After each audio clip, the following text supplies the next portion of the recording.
Ya, ya.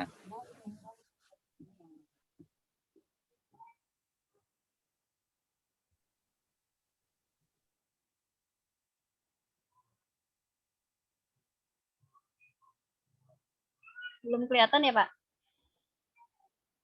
Belum, Bu. PowerPoint-nya belum. PowerPoint-nya dibuka, di-share. Sudah? Sudah. Ya, sudah, Bu. Di-share. Nah, sudah. Udah muncul, Bu. Baiklah, Assalamualaikum warahmatullahi wabarakatuh. Waalaikumsalam warahmatullahi wabarakatuh. Waalaikumsalam warahmatullahi wabarakatuh. Selamat sore Bapak dan Ibu semua. Apa kabar? Baik, Bu. Ibu. Baik. Baik, pada kesempatan kali ini saya akan menyampaikan mengenai prinsip pembelajaran dan prinsip assessment. Jadi kita akan belajar mengenai prinsip pembelajaran dan assessment. Sebelumnya saya akan menanyakan, sebenarnya asing nggak sih istilah untuk pembelajaran dan assessment? Saya rasa tidak asing ya, Bapak Ibu. Tidak, Bu. Mungkin ada yang bisa mengutarakan pendapatnya apa sih sebenarnya pembelajaran itu sendiri? Mungkin dari Bu Novarita, Pak Sugeng, ataupun Bu Chandra.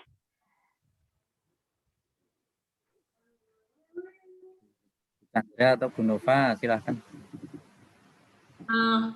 Baik, Bu Yunisa. Boleh berpendapat? Boleh, silakan Bu Chandra. Dalam pembelajaran, untuk mengetahui kita tingkat kompetensi dalam proses pembelajaran itu, kemudian kita melakukan proses namanya penilaian, assessment. Nah, dalam assessment itu sendiri kita ketahui kan ada dua, ada formatifnya, ada sumatifnya. Kalau formatifnya dilakukan di awal, kemudian sumatifnya di akhir. Kemudian kita bisa mengukur tingkat kompetensi daripada siswa itu sendiri atau peserta didik kita. Itu Bu, mungkin dapat tambahin yang lainnya.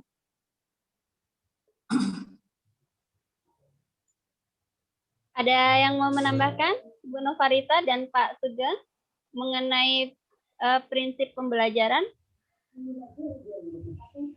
Baik. Pada prinsipnya sama sih Bu, apa yang diutarakan oleh Bu Chandra begitu Bu. Untuk saya sih ya. Juga sama Bu yang disampaikan Bu Chandra tadi, Bu. Baik ya. Kita sudah tidak asing ya Bapak dan Ibu mengenai prinsip pembelajaran.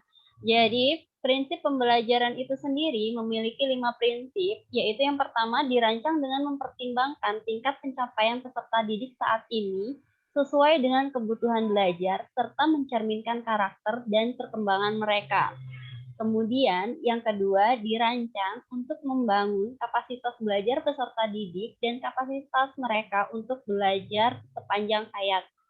Yang ketiga yaitu mendukung perkembangan kognitif dan karakter peserta didik.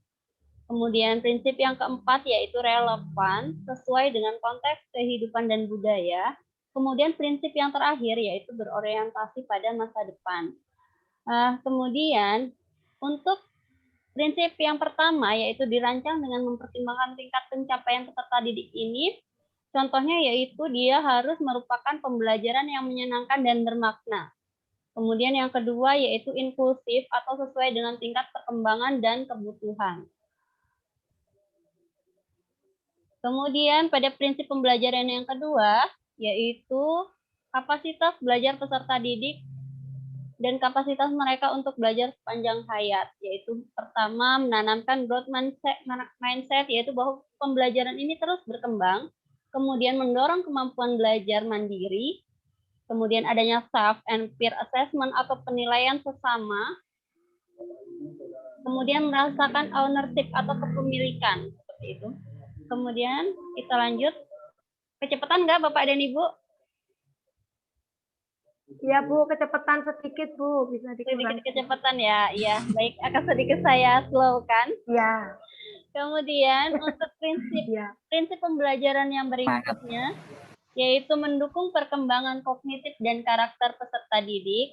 Itu contohnya yaitu keseimbangan antara kognitif dan non-kognitif. Kemudian nilai-nilai yang sesuai dan menstimulasi kemampuan berpikir tahap tinggi. Sedangkan untuk yang relevan itu yaitu sesuai dengan konteks kehidupan dan budaya. Contohnya yaitu berpusat pada anak dan menguatkan identitas anak. Kemudian prinsip yang kelima, berorientasi pada masa depan, yaitu mendorong eksplorasi dan membangun wawasan. Itu untuk prinsip pembelajaran, ada 5 tadi. Mungkin ada yang mau ditanyakan atau kita lanjut ke prinsip assessment dulu, Bapak dan Ibu? Lanjut dulu, Bu. Lanjut dulu ya. Bu. Baik, saya lanjutkan. Untuk prinsip assessment sendiri itu ada 5 juga. Yang pertama yaitu merupakan bagian dari proses pembelajaran. Yang kedua dirancang dan dilakukan sesuai dengan tujuan pembelajaran. Yang ketiga dirancang secara adil, valid, dan dapat dipercaya. Yang keempat sebaiknya meliputi berbagai bentuk tugas, instrumen, dan teknik sesuai dengan tujuan pembelajaran. Dan yang terakhir yaitu laporan kemajuan belajar dan pencapaian peserta didik bersifat sederhana dan informatif. Ini maksudnya yang kelima ini yang sederhana dan mudah dibaca begitu ya Bapak dan Ibu, jadi kita nggak jelimet.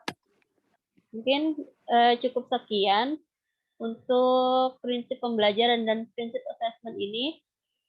Mungkin ada Bapak dan Ibu yang mau menanyakan? Saya, Bu. Iya, bagaimana Bu Nova? Iya. Ibu, mohon maaf slide-nya bisa ke yang prinsip pembelajaran yang nomor 3 tadi, Bu. Oh iya, prinsip pembelajaran yang ketiga. Nomor 3 atau nomor 2? Saya lupa. Ya. Yang ketiga kapasitas Ya. belajar ya, Bu? Yang nomor 3, Bu. Yang nomor 3 kapasitas belajar, Bu. Oh, yang nomor 2 berarti yang kognitif, Bu. Kognitif tadi ada ya. Kognitif dan non kognitif, Bu. Ya. Nah, ini yang nomor 3 kan ya, Bu, ini. Ya. Prinsip pembelajaran yang nomor 3 ini kan mendukung perkembangan kognitif dan karakter peserta didik ya, Bu ya. Iya. Ya. Ya. Ini pengetahuan saya begitu, Ibu. Mungkin nanti bisa Ibu jelaskan atau mungkin rekan-rekan Pak Sugeng dan Bu Chandra bisa. Berarti ini kalau kognitif ini berarti hubungannya dengan pengetahuan ya, Bu ya. Nah, sama yang karakter adalah hubungannya mungkin dengan nilai sikap gitu. Nah, bagaimana dengan nilai yang psikomotor, Bu? Atau ini ada tambahannya sebenarnya, Bu. Tadi saya ternyata salah. Ada yang kurang. Perkembangan kognitif, kompetensi, dan karakter peserta didik. Ya, kognitif kan pengetahuan ya, Bu ya. Terus Iya. ada ya karakter itu mungkin afektifnya begitu ya. Ya, psikomotornya mungkin diwadahinya dalam kompetensi ini ya, Bapak Ibu, atau gimana mungkin Ibu bisa menjelaskan. Mungkin Terima dari kasih. baik, terima kasih Bu Nova. Pertanyaan yang sangat menarik ya. Mungkin dari Bu Chandra ataupun Pak Sugeng ada tanggapan? Ya, terima kasih, Bu. Pertanyaan bagus dari Ibu Nova tadi. Jadi memang hendaknya peserta didik kita bekali dengan pengetahuan, sikap, dan keterampilan. Jadi ada 3 hal itu yang mestinya kita bekali untuk anak-anak kita. Nah, tadi dari yang disampaikan mestinya itu yang kemudian saya yakin Bu Yunisa juga tadi menambahkan untuk kompetensi itu nanti kaitannya dengan untuk keterampilan juga. Jadi pada kompetensi yang berupa keterampilan nanti juga anak tentu kita bekali hal yang sama sehingga ketika lulus anak-anak kita itu kompeten dalam hal pengetahuannya bagus, sikapnya bagus, kemudian keterampilannya juga bagus. Mungkin itu yang di Bu Yunisa. Terima kasih. Terima kasih Pak Sugeng. Ya, terima kasih Pak. Ya, terima kasih Bu Yunisa. Ya, berarti tadi memang kurang ya, Bu ya. Iya, tadi emang ada yang kurang ini tadi kognitif, kompetensi, dan karakter peserta didik. Iya, iya. Berarti ketiga-tiganya sudah meliputi ya Pak ya, afektif ya, kognitif dan psikomotor. Terima kasih Bu Yunisa, terima kasih Pak Sugeng yang sudah menambahkan. Mungkin dari Bu Chandra mau menanggapi? Apa yang sudah disampaikan oleh Pak Sugeng, menurut saya, pendapat saya itu sudah tepat, Ibu Yunisa. Baik. Kemudian untuk asesmen sendiri, Bapak dan Ibu mungkin ada yang mau menanggapi? Kalau boleh Ibu ya sedikit ya. Ya. Di dalam asesmennya ini, kita dalam hal ini otomatis kan harus melihat dari teknik yang digunakan dari asesmen formatifnya maupun sumatifnya ya kan. Karena kita ketahui di dalam asesmen itu banyak yang bisa kita lakukan untuk ataupun formatnya, seperti yang di sini dirancang secara adil, valid, dan dapat dipercaya. Nah, di situ menjelaskan bahwa dalam asesmennya itu kita ketahui kalau misalnya sistem formatifnya kan ada yang bentuk drama, diskusi, presentasi, kayak gitu, lembar kerja, produk, dan lain sebagainya. Nah, di situ sudah mencakup dengan yang diminta pada prinsip asesmen yang bisa kita lakukan sebagai sebagai guru ya ataupun sebagai pendidik. Itu yang menurut saya, Ibu. Mungkin ada teman yang lainnya. Terima kasih Ibu untuk tanggapannya. Dari Pak Sugeng dan Bu Nova bagaimana?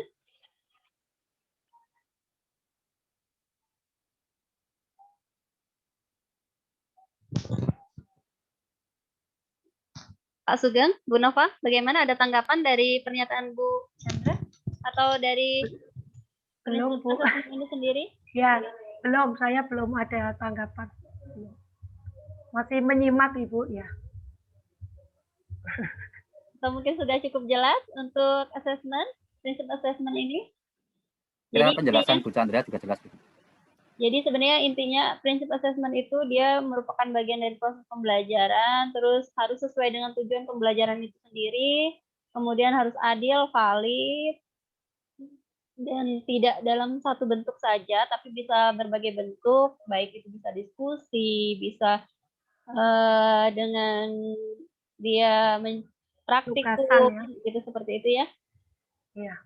Kemudian pelaporannya itu juga harus sederhana dan informatif. Maksudnya ketika kita menyampaikan hasil belajar siswa atau peserta didik itu kepada orang tua, itu sederhana dan mudah untuk dipahami begitu ya. Karena kan tidak semua orang tua itu punya pendidikan yang memang ini ya. Jadi kita tuh harus menyampaikan hasil pembelajaran itu secara sederhana dan mudah dipahami oleh mereka begitu.